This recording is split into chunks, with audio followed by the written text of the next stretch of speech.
Yo, magandang araw mga kap. Kamusta kayong lahat? Para sa video na to ay meron tayong dreadlock service sa Las Piñas. Bale, meron tayong kliyente na aayusan. At dito sa session na to, kasama natin si Pinsan Yuri. At ayan, lagi ko siyang kasama dito kapag sa Maynila yung session. Tuwang-tuwa si Yuri nung nakita niya yung aso ni client kasi ang laki daw. Dog lover kasi to si Yuri, mahilig siya sa mga aso. So, nandito na tayo sa place ni client at ang kliyente nga pala natin sa video na to ay si Sir Eds. So, ayan na yung status ng dreadlocks niya after natin ma-repair last December. Ang gusto talaga mangyari nito ni Sir ay every month yung ayos niya. Kaso yung quality dreadlocks kasi hindi naman siya basta-basta magugulo kung quality nga yung dreadlocks mo. Kaya ang nangyayari from July parang 3 times o 4 times ko pa lang to naaayusan si Sir. Pero ang gusto talaga niya every month. Pero ako naman nagsasabi na, Sir, kahit gawin natin every 2 months kasi hindi naman siya basta-basta magugulo. Dito makikita nyo naman, hindi pa kami nagre-repair niyan. Nagpaayos pa lang ako ng partition. Hinahanap pa lang natin yung original partitioning. Pero makikita nyo naman yung strand ng dreadlocks ni Sir, halos hindi nagugulo. Yan nga ay resulta ng madalas na pagpaparepair ni Sir. Kaya nga yung regrowth ng buhok niya from December to February, yun na lang yung halos aayusin natin para sa session na to.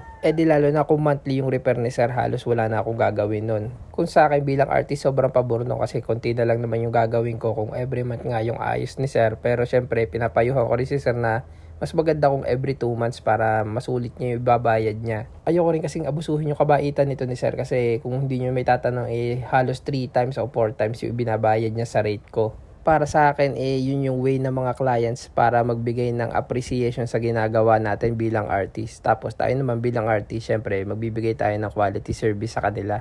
Tsaka ako bilang artist, tuwang-tuwa talaga ako pagka may session ako outside Batangas, especially sa Maynila. Kasi, ayun, marami kang nakikilalang bagong kaibigan, bagong adventure, tsaka kasama na rin yung paggala. Habang nakababad sa treatment yung dreads ni Sir, pinasilip niya sa atin yung mga collection niya dito ng laruan, mga limited edition ng laruan. Yung iba sa mga to may certificate pa at dinadayo pa niya sa ibang bansa para lang makuha niya yung mga numbered edition, yung mga 1 out of 10. Yan, certified, ibig sabihin, tumataas ang value niyan. And then, numbered edition, ibig sabihin, sa buong mundo, 500 lang yan. So, gagastos ka talaga sa ganito. Ang nangyayari, 1 to 10, sa whoever company na yan, sa kayong gumawa, syempre yung artist, sa company. That one, kung tingnan nyo, anong number nyo? Ayun, ito, may card yun.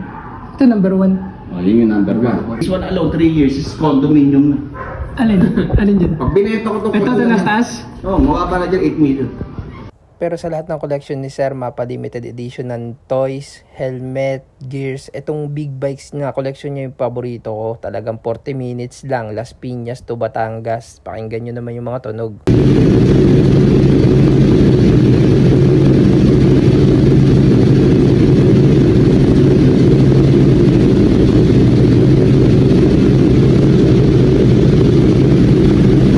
Sobrang lupit talaga mga kap. Ang alam ko, 9 limited edition big bikes yung meron si Sir. At maraming vloggers yung gustong mag-content ng mga big bikes niya pero hindi nabibigyan ng pagkakataon kasi busy tao din to si Sir, maaabala lang siya. Pero dahil nandito tayo sa kanila at pinasilip na rin naman niya sa atin, papasilip ko na rin sa inyo kung gaano kalulupit itong mga collection ni Sir Ed. At dito na rin matatapos tong video na to. Maraming salamat sa panonood. Ito na naging resulta ng minimal repair sa atin ni Sir Ed at home service tayo sa Las Piñas.